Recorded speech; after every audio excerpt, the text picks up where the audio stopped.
Question 14a. Use integration by parts. So the formula for that is the integral of u v dash is u times v minus the integral of v u dash, and that's in the formula book.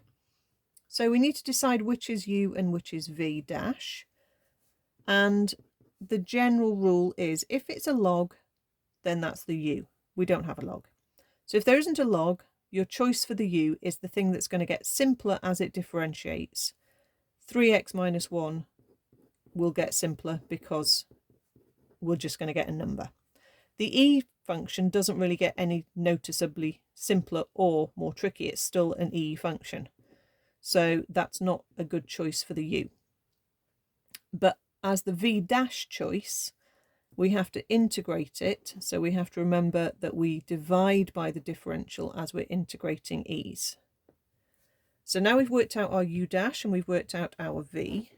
We're ready to pop it into the rule. So we can say the integral of 3x minus 1 e to the 2x, limits 0 to 1.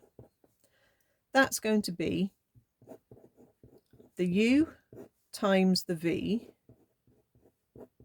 like that, minus the integral of the u dash times the v,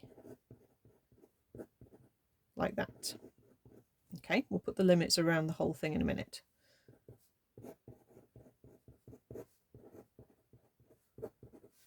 So we need to integrate this e function, so we integrate it by dividing by yet another factor of 2.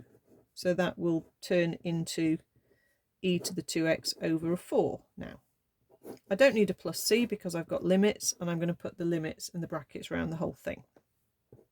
Okay, so subbing in a 1, I get 3 minus 1 is 2, e squared over 2 minus 3e squared over 4. Take away, and if I sub in a 0, I'm going to get a minus e to the 0 over 2. Don't be thinking that's a 0. E to the 0 is a 1, remember. Take away 3/4 of e to the 0. Okay, so I've got e squared minus 3/4 of e squared, which is 1/4 of e squared. And then I've got take away minus a half minus 3/4.